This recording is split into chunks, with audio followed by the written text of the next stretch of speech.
After a long night of driving, the IFAW team meets at Joe's Sanctuary in Indiana.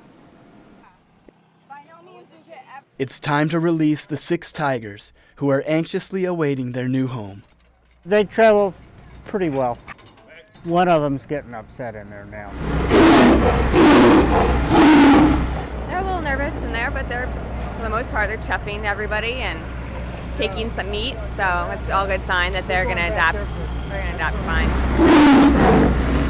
There are more captive, what the government classifies as wild and dangerous animals, in the backyards and basements of private owners and small facilities across the U.S. than there are sanctuaries to accommodate them when private ownership or small facilities fail. People that have them don't know anything about them, don't know anything about how to take care of them, don't know anything about the safety issues involved, are not able to provide them with medical care, on and on and on and on. It is easier and cheaper in some cases to buy an exotic cat in America than it is to buy a purebred dog or house cat. Once these animals started becoming commercially available for just a few $100s, they exploded through the pet trade. There is little regulation as to who can acquire a big cat. In some states, there's no regulation at all. That's why we see so many of these animals coming here out of incredibly risky places into unqualified and dangerous hands. Places like we were at yesterday where the people were overwhelmed by the burden of taking care of them. They lived a terrible quality of life, and that's scratching the surface. These are captivating and majestic animals. They have a magnetic lure. I understand the attraction. Obviously, I'm attracted. We're all attracted, or we wouldn't be here right now. But enthusiasm and good intentions only go so far. We go to a lot of places where you can see that they got a couple of cats and they had the best intentions of the world, and they did something that was at least an attempt to be good. And sometimes there's a temptation to monetize them. And then I thought, well, I could sell baby tigers. And of course, when you don't sell that baby tiger, by the time it's 2 months old, you have an asset becoming a liability. This is where the uninformed get into trouble. Suddenly, you've got 3 litters, and they can have big litters. You've got 15 tigers when you're only set up to have 1. You're overwhelmed and you're overburdened, and the cats suffer. Then there are those just out to make a profit. I can tell you terrible stories about where almost all of these animals were. The tiger behind us came from a place outside Indianapolis where the guy had 21 tigers, 7 leopards, and a meth lab. You've got people who see them as a commercial opportunity, and they are never anything more than a low-class puppy mill. The siblings, Apollo, Roscoe, Sebastian, and Chantel, are now at their new forever home. Chantel is the last to join her brothers. She is reluctant to leave the cage that has been her safe zone for the last 24 hours. But something is wrong.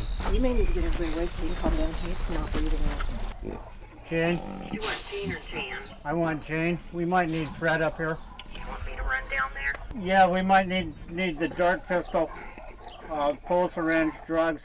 I don't know. I mean, I think he needs to come down and look. Roscoe is having problems. His breathing is labored and erratic, and he seems to be under great stress. Joe calls the vet, who rushes to the site. How was he before you put him in here? He was fine. He was fine when we put him in. Roscoe is showing signs of respiratory distress. There isn't much they can do. They speculate that he could have a heart condition. Do anything at this point is probably going to be worse than not doing anything. To sedate him would put Roscoe at greater risk. We're just going to back off and let him calm. The behavior, the symptoms here are those of respiratory distress. And usually when there's respiratory distress, there's some kind of internal cause, and that's could very well be a cardiomyopathy. Cataracts and cardiomyopathies are both symptomatic of a taurine deficient diet. They decide to give Roscoe some space and continue to move the other 2 tigers.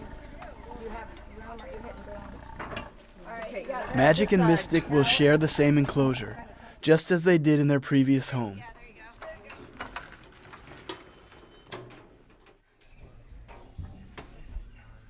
Relieved that all the tigers will finally receive the care they need, Kelly visits a couple of old friends. These 2 boys, I worked with at a different facility. Hey, big guy. Sitting right out in the sun. So I think it's been about 4 years probably since I've seen them. They've always been pretty easygoing. I'm glad to see that they're here and they're happy and doing really well. Hi. I think he's hoping that we're going to feed him. Unfortunately, these animals will never live in the wild, and Kelly will receive the sad news tomorrow that Roscoe did not make it through the night. She will be heartbroken, but she knows that the team did everything they could for Roscoe. The remaining cats will live out their days in comfort with plenty of food and medical care, and a great deal of love, respect, and admiration from all of the handlers that have taken them in. We have a lot of cats here that are great animals. You know, and it makes this gratifying. I might be tired. I might be pissed off. I might be joyous. But one thing I don't have in my life is boredom. I'm never bored. The team leaves Indiana knowing that they did their best to provide a better life for all the neglected animals from New York.